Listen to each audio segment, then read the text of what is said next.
Hey, what's up, guys? Somehow you ended up back on my channel. We're talking about a completely different game today. We're talking about Hyperscape.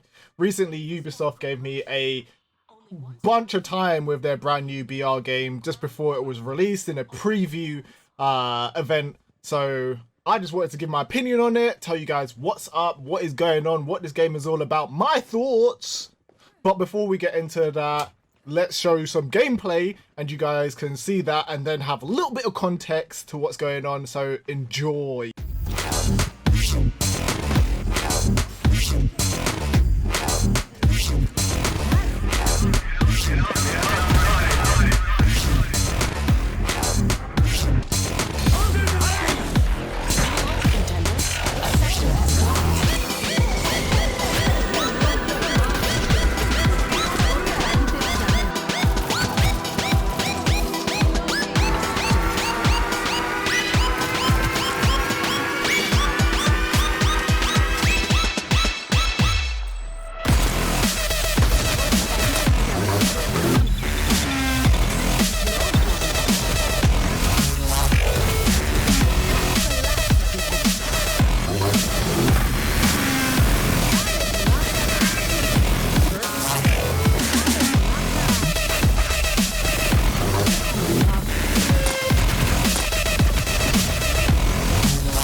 Just before we get into like the meat of the video and stuff, just a little context. When I'm giving my opinion on like a video game, it's just going to be like more of the high level stuff, kind of like your friend telling you if you like the game or not or whatever. I never even want to go into the the nuance, you know, the details, and just be like, oh, the LOD on this tree isn't precisely at 45 degrees, meaning so I need to give it -1 point here and turn it around. This game is rubbish because the microtransactions, like, I'm not really up on this like outrage culture about everything, so I'm just going to see where I find the fun in the game. I'm going to try to enjoy it. If I don't enjoy it, then the game's just not for me. I'll move on, and I think most people should do that, right? Rather than get angry about games, you should just move on from a game. If you don't like it, you don't need to play, right? No one's forcing you to play the game.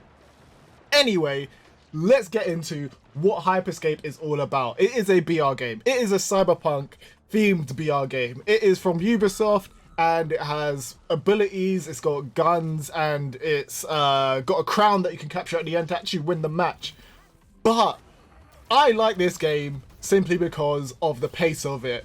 I was kind of over BR games. I've been playing BR games since Arma 3, before BR was even a thing, like before PlayerUnknown like Battlegrounds was out and people really jumped on like Fortnite and stuff. We were playing Battle Royale, so I've had like that BR experience for a long time now, and when a new BR game comes out, it's kind of got to have a twist to get me interested back into the genre and playing it a lot.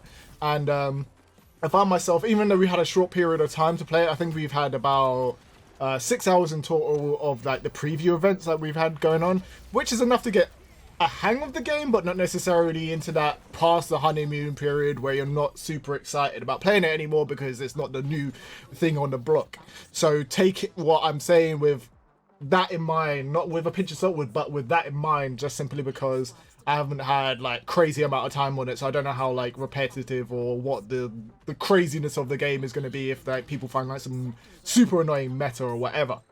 But I like this game because it is fast paced. Like there is like when it pops off, this game pops off. There'll be people flying up in the air with like rocket launchers. It almost feels like Quake rather than a normal BR game. If you ever play like Unreal Tournament or Quake, where people are like going around at the map at hyper speed, shooting beams out, and there's rockets going off, and it's like a multiplayer Doom, essentially, more akin to what people would know nowadays. But like, yeah, playing like a Doom where you're jumping around trying to shoot people. The really cool thing is that they've got a bunch of hacks in the game. So hacks are their abilities, and they've got like one that puts up a massive wall. They've got one that is like reveals people's locations. There's invisibility that actually makes you invisible, like not those rubbish invisibility options that you get in other games where it's kind of like you're transparent. This one actually makes you invisible so you can disappear on a whim.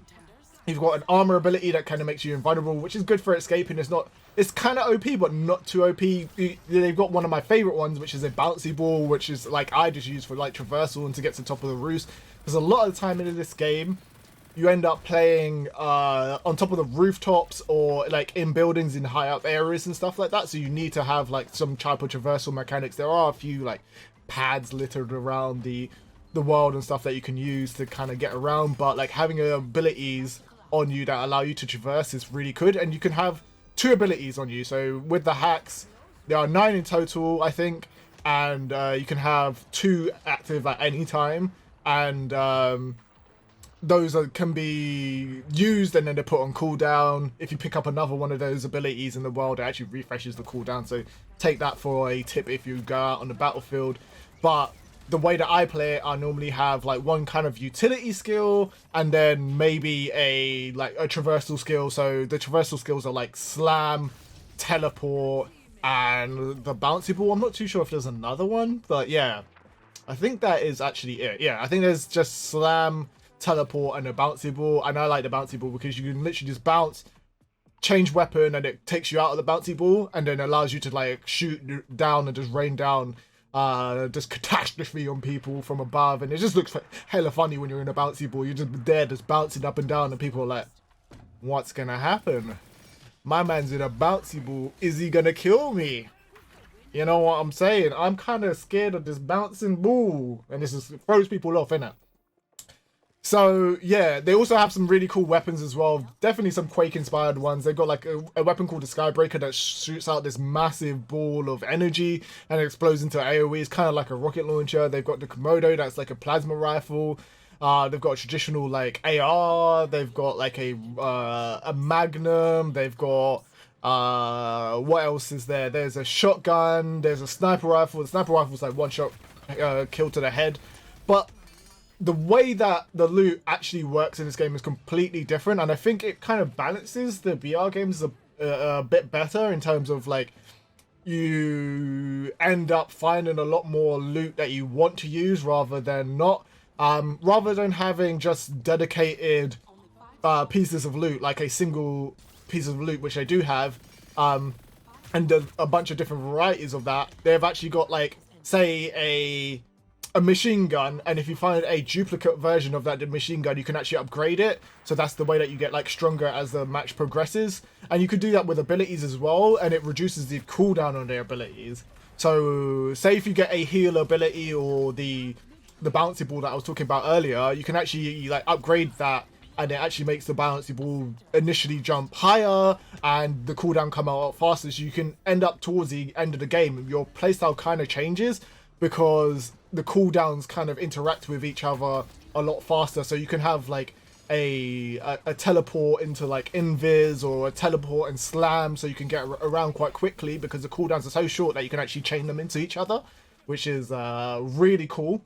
And with the guns, you get like mag size increases, you get like rate of fire increases, you get damage increases as well. So once you actually get up to maximum tier, that's called like fully fashioning a gun.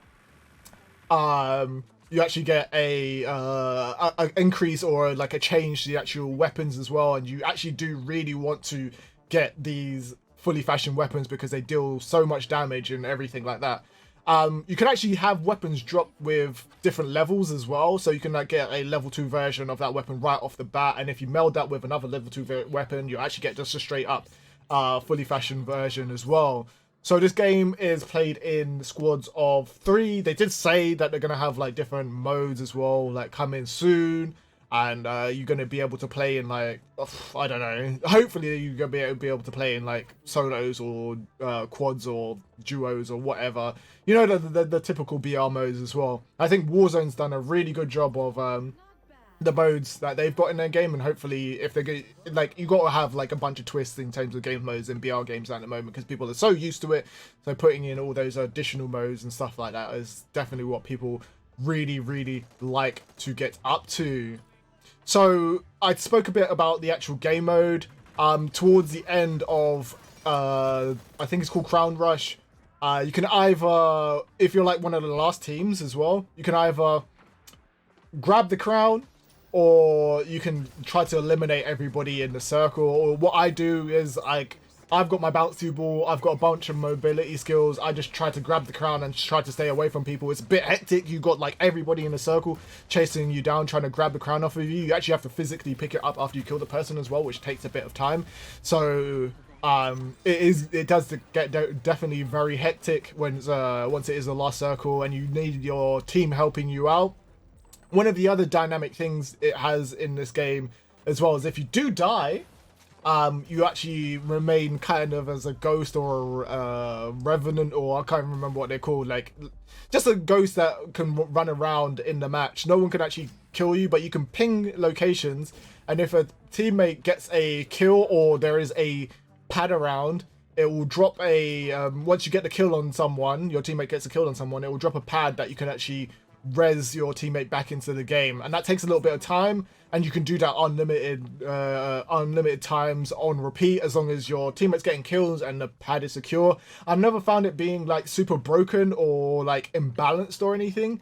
I found that most of the time it's very hard. People are kind of around these pads knowing that someone's died, other teams try to get there, so there's always kind of people around, so it's like quite a hard time trying to get your teammates back into the game. But it is quite fun once you get them back in. You do feel like you got a second win, because your teammates killed someone, you can just pick up the loot of the person that they've killed, and you kind of right back in, rather than starting off with like nothing. Essentially, you can start off with something and get completely back into the game and build up again. So it's a faster flow, rather than you airdrop back in because you've been rezzed, or you come back from the gulag and you have absolutely nothing or something like that. You know what I'm saying? It's a pretty good system.